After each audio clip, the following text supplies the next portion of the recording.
Hello student, तो हम देखने जा रहे हैं लेक्चर नंबर 3 इसका हीट ट्रांसफर का। और ये लेक्चर है आपका कन्वेक्शन। देखो, कन्वेक्शन में कोई न्यूमेरिकल नहीं बनता, ये एक छोटा सा थ्योरेटिकल लेक्चर होता है। क्वेश्चन भी इसमें से कभी कुछ आया नहीं है, बट वो एनसीईआरटी में है और बाकी जगह पे है, तो थ्योरी तो पढ़नी पड़ेगी। और कुछ छोटे मोटे टर्म हैं जो ज्योग्राफी से रिलेटेड हैं, वो सारी चीजें मैं आपको इसमें सिखाऊंगा। तो मोर ओवर एक थ्योरेटिकल टॉपिक है, छोटा सा टॉपिक है, फटाफट से खत्म करते हैं। देखो, कन्वेक्शन जैसा मैंने बताया था, ये वो प्रोसेस होता है जिसमें हीट का ट्रांसफर वाया पार्टिकल होता है। पार्टिकल हीट गेन करता है, अपनी जगह लूज करता है, उसकी जगह ठंडा पार्टिकल आता है।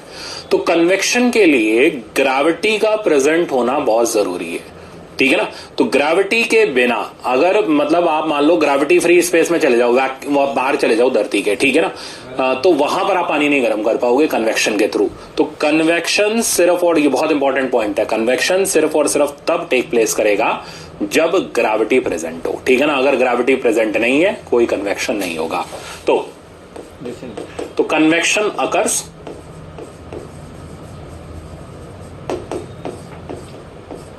Due to gravity. जैसे मान लो, आप मान लो इसमें कुछ सवाल बनाना है तो मैं ऐसे बनाऊंगा, फ्रीली फॉलिंग लिफ्ट के अंदर पानी गर्म कर रहे हैं, तो बताओ कन्वेक्शन से पानी गर्म होगा या नहीं होगा। आप सोचो, फ्रीली फॉलिंग लिफ्ट में पानी कौन गर्म करता है? बेचारा अपनी जान बचाएगा या पानी गर्म करेगा? सुन लो, फिजिक्स है, थोड़ा बहुत एजम्पशन लेना पड़ता है। तो फ्रीली फॉलिंग लिफ्ट के अंदर पानी गर्म कर रहा है, कुछ और नहीं मिला, पानी गर्म कर रहे हैं लिफ्ट के अंदर, तो गर्म होगा या नहीं होगा कन्वेक्शन से? तो नहीं होगा, क्योंकि फ्रीली फॉलिंग लिफ्ट के अंदर acceleration due to gravity G effective का वैल्यू 0 हो जाएगा, ठीक है ना। अब क्यों नहीं होता, उसके कारण को हम समझते हैं। देखो, जैसे मान लो हमने इस पैन को हीट करना शुरू किया। जैसे ही हमने हीट करा, इन मॉलिक्यूल्स ने हीट गेन करी। हीट गेन करते ही इनकी डेंसिटी कम हो जाती है, ठीक है ना। ये हल्के हो जाते हैं, हल्के हो जाते हैं तो ऊपर की तरफ लिफ्ट कर जाते हैं, तो ये मॉलिक्यूल ऊपर चले जाते हैं और इनकी जगह ये जो भारी मॉलिक्यूल होते हैं ग्रेविटी के कारण नीचे आ जाते हैं, ठीक है ना। तो जो भारी चीज है ग्रेविटी के कारण नीचे आ जाएगी, हल्की चीज ऊपर चली जाएगी। अब ग्रेविटी ही नहीं होगी तो ना ऊपर जाएगी ना नीचे आएगी, वहीं पड़ी रहेगी। तो इसलिए ग्रेविटी का प्रेजेंट होना बहुत जरूरी है। तो इस वजह से आप देखो, एक सर्कुलेशन जनरेट हुआ, सर्कुलेशन को हम बोलते हैं कन्वेक्शन करंट। समझ गए आप मेरी बात? तो जैसे ही हीट दी जाती है ऑब्जेक्ट को, मॉलिक्यूल हीट गेन करते हैं, उनकी डेंसिटी कम होती है, मॉलिक्यूल अपनी जगह से ऊपर जाते हैं, ठीक है ना। और यहां पर एक लो प्रेशर रीजन क्रिएट हो जाता है। तो जहां से मॉलिक्यूल लिफ्ट अप होंगे वहां लो प्रेशर रीजन क्रिएट हो जाएगा। तो ये लो प्रेशर रीजन यहां पर क्रिएट हो गया, ठीक है। ऊपर वाले मॉलिक्यूल ठंडे मॉलिक्यूल हैं, डेंसिटी उनकी ज्यादा है, ठीक है ना, तो वहां प्रेशर हाई है, तो यहां पर हाई प्रेशर रीजन क्रिएट हो गया, ठीक है। तो हाई से लो की तरफ आप देखो एक सर्कुलेशन स्टार्ट हो गया, और इस सर्कुलेशन को हम बोलते हैं कन्वेक्शन करंट। तो कन्वेक्शन में मेजर रोल ग्रेविटी का है। अच्छा, इस टाइप के कन्वेक्शन के प्रोसेस को हम बोलते हैं नेचुरल कन्वेक्शन, ठीक है ना। दूसरा होता है फोर्स्ड कन्वेक्शन। अब फोर्स्ड कन्वेक्शन क्या होता है? आपने, ये बेचारे मूव नहीं कर रहे थे, आपके अंदर पेशेंस था नहीं, आपने लिया चम्मच पकड़ करके हिला दिया, तो जो पार्टिकल अपने हिसाब से जाने थे उनको तो आपने चम्मच के थ्रू थप्पड़ मार के भेज दिया ऊपर, ठीक है ना। यानी इस टाइप के कन्वेक्शन को हम बोलेंगे फोर्स्ड कन्वेक्शन। फोर्स्ड कन्वेक्शन में कोई ग्रेविटी नहीं चाहिए, क्योंकि आप अपनी तरफ से उसको चर्न करा रहे हो, पानी को मूव करा रहे हो, तो वो ऑटोमेटिकली क्या होंगे, मॉलिक्यूल मूव कर जाएंगे, उसमें ग्रेविटी का कोई रोल नहीं है। तो दो तरीके के कन्वेक्शन हो गए, नेचुरल कन्वेक्शन और फोर्स्ड कन्वेक्शन। अब एक बार आप डेफिनेशन पढ़ो। तो convection requires a medium, and in this process in which heat is transferred from one place to another by actual movement of heated substance, usually fluid, the type of convection which result from difference in density, ठीक है ना। तो density के difference की वजह से जो अकर करता है, ऐसे प्रोसेस को बोलते हैं नेचुरल कन्वेक्शन, ठीक है ना। For example, fluid in container heated through the bottom. However, if heated fluid is forced to move by a blower, fan और पंप, चम्मच नहीं दिया है इसने, आप अपनी तरफ से लगा लेना, ठीक है ना।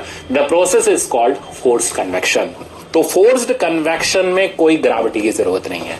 तो कन्वेक्शन अकर्स थ्रू ग्रेविटी। कौन सा convection? Natural convection. In forced convection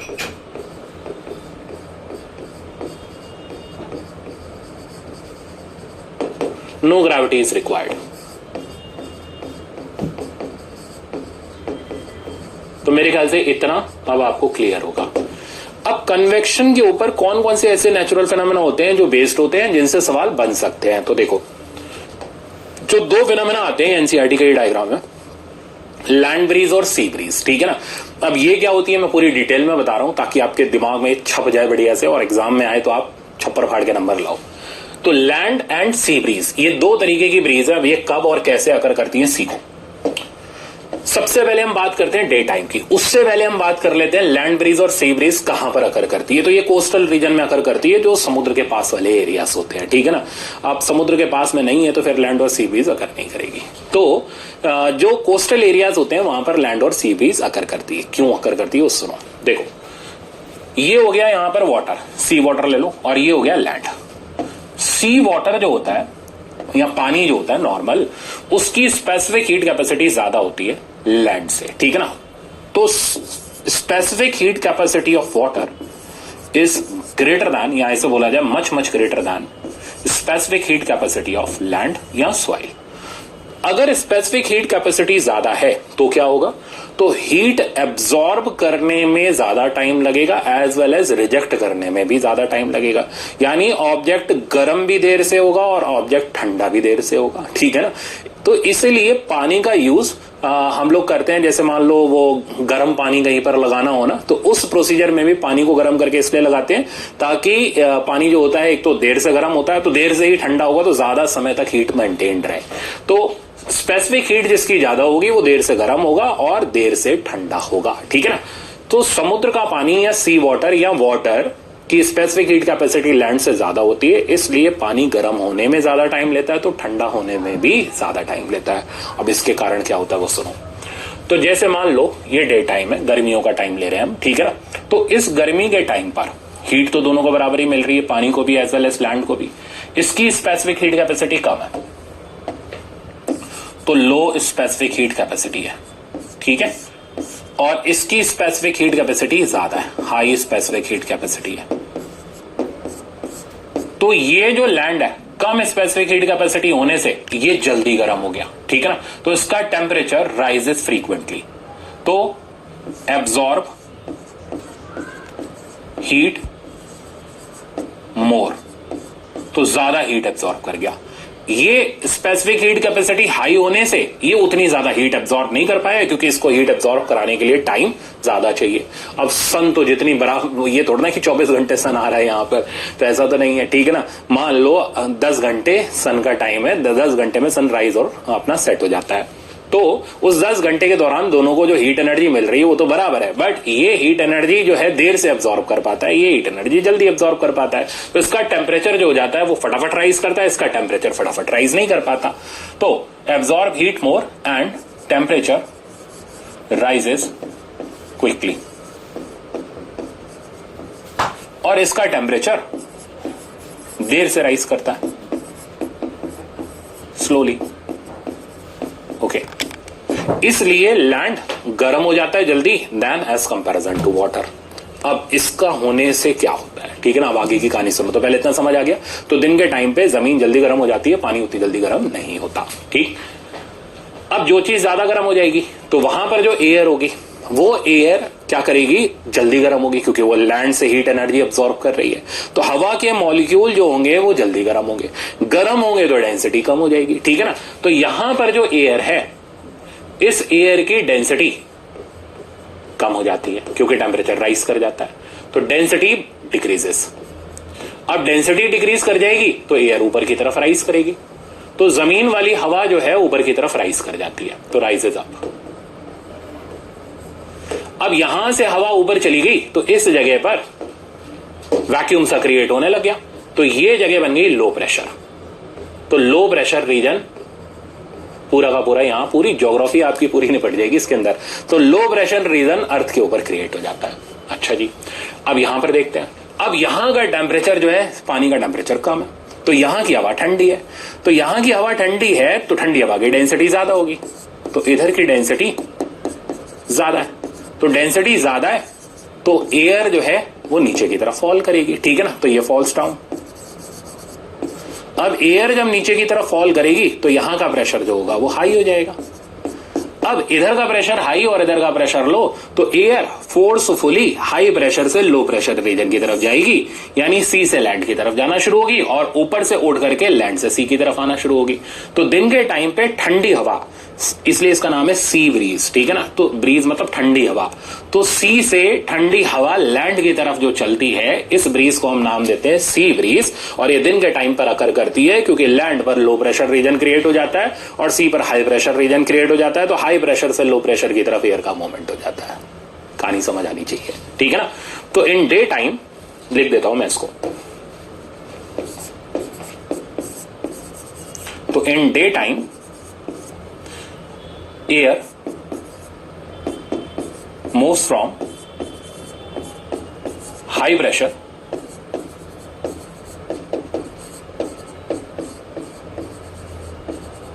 और हाई प्रेशर कहां पर होगा, सी पर, टू लो प्रेशर, और लो प्रेशर आपका कहां देखने को मिलेगा, लैंड पर, इज कॉल्ड सी ब्रीज, ठीक है ना। तो कोई पूछे सी ब्रीज तो समुद्र से ठंडी हवा का चलना, ऐसे समझ लो आप, ठीक है ना। क्योंकि अचानक से ध्यान नहीं आता ना, वो हमें इतना थोड़ा ना रोज इसको पढ़ते हैं सी ब्रीज को और लैंड ब्रीज को, कि हर टाइम ही हम इसको ध्यान रखें, तो वो ऐसे याद रखो, ब्रीज मतलब ठंडी हवा। तो सी ब्रीज समुद्र से ठंडी हवा चली, जहां ठंडी होगी वहां प्रेशर ज्यादा होगा और जहां की तरफ चलेगी वहां प्रेशर कम होगा। तो समुद्र का प्रेशर ज्यादा, वहां लैंड का प्रेशर कम, तो हाई प्रेशर से लो प्रेशर की तरफ ठंडी हवा का जाना, ठीक है। गेम समझ आ जाना चाहिए। अब इधर आते हैं, अब दूसरे तरीके की जो ब्रीज आप देख रहे हैं, इस ब्रीज को बोलते हैं, इसको पार्टीशन कर देते हैं, ये हो गई हमारी लैंड ब्रीज। अब लैंड ब्रीज का मतलब क्या हुआ, जमीन से ठंडी हवा का चलना। अब जमीन ठंडी कब होगी, ठीक है ना, ठंडी कब, दिन में तो ठंडी होगी नहीं, रात में ही ठंडी होगी, तो नाइट में, ठीक है ना। ये लैंड क्योंकि इसका स्पेसिफिक हीट कम है, तो ये जल्दी से हीट को रिजेक्ट कर देता है, तो ये ठंडा हो जाता है ज्यादा, ये ठंडा रह जाता है कम, ठीक है ना। पानी जल्दी रिजेक्ट नहीं कर पाता, तो इसका यहां का टेम्परेचर लो हो जाता है और इधर का टेम्परेचर इसके कंपैरिजन में हाई रहता है। अब जरा गणित समझे आप, यहां का टेम्परेचर हाई, तो यहां से हवा ऊपर की तरफ राइज कर जाएगी। अब जहां से हवा ऊपर राइज कर जाएगी तो इधर के प्रेशर को लो कर देगी, ठीक है ना। अब यहां का टेम्परेचर कम हो गया तो यहां एयर नीचे की तरफ फॉल करेगी और यहां के प्रेशर को ये हाई बना देगी, ठीक है ना। तो अब हाई प्रेशर से लो प्रेशर की तरफ ठंडी हवा का मूवमेंट होगा, तो ये कोल्ड एयर हाई प्रेशर से लो प्रेशर की तरफ चल रही है, यानी लैंड से सी की तरफ चल रही है, इसलिए इस ब्रीज का नाम हो गया लैंड ब्रीज। तो मेरे ख्याल से अब आपको सी ब्रीज और लैंड ब्रीज दोनों अच्छी तरह समझ आ जाने चाहिए, तो मैं इसको एक्सप्लेन कर दे रहा हूं उधर। तो in night temperature of land is less than temperature of sea. So high pressure is created on land and low pressure is created over sea, and breeze यानी ठंडी हवा move from land to sea, called land breeze. तो मेरे ख्याल से अब ये ठंडी हवा का चक्कर आपको समझ आ गया होगा, अब आपको हवा ठंडी कम लगेगी, ठीक है ना। अब चलते हैं अगले एक्सप्लेनेशन की तरफ। ये है ट्रेड विंड्स, ठीक है ना। अब ये ट्रेड विंड्स क्या होती हैं, आपको ऐसा लगता होगा ये कुछ ट्रेड करने आ रही है, ट्रेडिंग करने आ रही है, शेयर वगैरह खरीदने आ रही है, ऐसा कुछ नहीं है, ठीक है ना। ट्रेड विंड्स क्या होती है, देखो, इक्वेटर सन को ज्यादा फेस करता है एज कंपैरिजन टू पोल्स, ठीक है ना। चाहे नॉर्थ पोल ले लो चाहे साउथ पोल ले लो, तो पोल पर, अब वो तो वैसे भी आप जानते हो, पोल ज्यादा ठंडा रहता है, इक्वेटर ज्यादा गर्म रहता है, तो पोल से इक्वेटर की तरफ ठंडी हवाओं का मूवमेंट होता है। इन ठंडी हवाओं को बोलते हैं ट्रेड विंड्स, ठीक है ना। अब ये कैसे होता है इसके एक्सप्लेनेशन को मैं एक बार बताता हूं। तो इक्वेटर यानी ये वाली लाइन, तो इस जगह पर सन के कारण टेम्परेचर हाई हो जाता है, और क्योंकि पोल्स सन को कम फेस करते हैं इसलिए पोल पर टेम्परेचर लेस हो जाता है। गणित ध्यान से समझना इसकी, ठीक है ना। तो जहां टेम्परेचर हाई हो जाएगा, मतलब मान लो ये जगह जहां मैं आपको पढ़ा रहा हूं, मान लो है नहीं, मान लो इक्वेटर पर होती तो ये जगह ज्यादा गर्म होती है, तो यहां की हवा ऊपर उठ जाती है ना, और यहां पर क्रिएट हो जाता लो प्रेशर रीजन। तो इक्वेटर पर हाई हीट होने की वजह से, हाई टेम्परेचर होने की वजह से एयर वहां की ऊपर उठ जाती है और इक्वेटर पर क्रिएट हो जाता है लो प्रेशर रीजन, ठीक है। अब पोल की बात करते हैं। पोल पर टेम्परेचर कम होने से हवा नीचे की तरफ आ जाती है और वहां क्रिएट हो जाता है कैसा, low pressure, high pressure reason.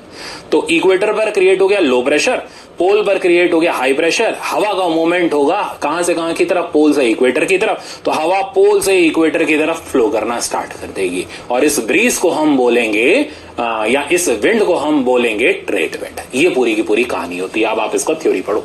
तो surface of earth near the equator gate heated strongly, तो इक्वेटर वाला सरफेस ज्यादा गर्म हो गया। आगे पढ़ते हैं। So the air in contact with the surface of earth at the equator expand and rises upward, तो गर्म होने से हवा एक्सपैंड हो गई और ऊपर की तरफ राइज कर गई।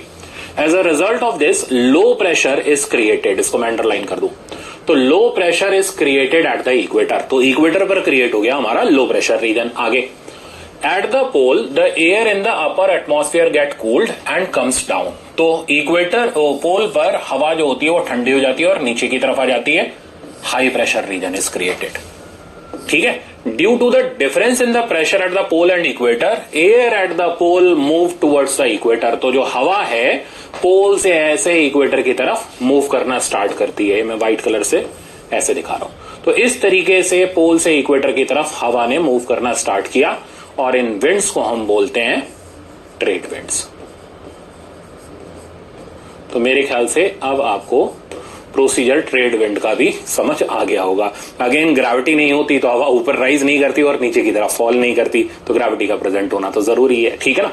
तो ये ट्रेड विंड्स होती हैं। अच्छा आगे की तरफ देखते हैं। तो ये ट्रेड विंड एटमॉस्फेयर में जनरेट होती है और इनके जनरेट होने से पूरे धरती के ऊपर वेदर, क्लाइमेट ये वो चेंज करना स्टार्ट कर देते हैं। खैर अब हम इतनी डिटेल में, कोई ज्योग्राफी में तो जाना नहीं है, तो मेरे ख्याल से अब आपको समझ आ गया होगा। सी ब्रीज, समुद्र से ठंडी हवा का आना, लैंड ब्रीज, लैंड से ठंडी हवा का जाना, ठीक है ना, और इसी तरीके से ट्रेड विंड यानी पोल से इक्वेटर की तरफ ठंडी हवा का आना। तो मतलब ठंडी हवा भरपूर हमने ले ली। अब कन्वेक्शन की कुछ छोटे छोटे पॉइंट से एक बार इनको रीड आउट कर लेते हैं और ये आपका टॉपिक यहां कंप्लीट हो जाएगा। इसमें कोई न्यूमेरिकल किसी तरीके का नहीं बनता। पढ़ो। Natural convection take place from bottom to top due to gravity while force convection take place in any direction. तो नेचुरल कन्वेक्शन में ऑब्वियसली वो बॉटम से टॉप की तरफ ही होगा, इसलिए हीट हम ऑब्जेक्ट को नीचे से ही करते हैं, ऊपर से हीटर में हीट नहीं लगाते। तो बॉटम से ही हीट करते हैं क्योंकि जैसे वो हीट करते हैं तो डेंसिटी कम हो जाती है, ऊपर राइज कर जाता है, ठीक है ना। और फोर्स्ड कन्वेक्शन की कोई डायरेक्शन नहीं होती, इसके लिए कोई ग्रेविटी की जरूरत नहीं होती। In case of natural convection, convection current moves warm air upward and cool air downward. ये हम जानते ही हैं, बहुत बार इसको डिस्कस कर ही लिया। This is why heating is done from base while cooling from the top. Natural convection is not possible in gravity-free regions such as freely falling lift or an orbiting satellite. तो natural convection पहले ही आपको बता दिया था पहले page पे कि natural convection जो होगा gravity free region में आकर ही नहीं करेगा। Okay. Natural convection plays an important role in ventilation, changing climate, वो trade wind मैंने बता दिया, weather and in forming land and sea breeze and trade winds. तो पूरा प्रोसीजर आपको डिटेल से बता दिया। Forced convection of blood in our body by a pump, तो हमारी बॉडी के अंदर भी कन्वेक्शन होता है, उस कन्वेक्शन को हम फोर्स कन्वेक्शन बोलते हैं और उसको रिस्पॉन्सिबल, ये नहीं बॉडी के अंदर चम्मच डाल के ला रहे हैं, हार्ट जो होता है वो रिस्पॉन्सिबल होता है फोर्स कन्वेक्शन के लिए। इस वजह से थ्रू आउट द बॉडी पूरा का पूरा एक कांस्टेंट टेम्परेचर मेंटेन्ड रहता है, ठीक है ना।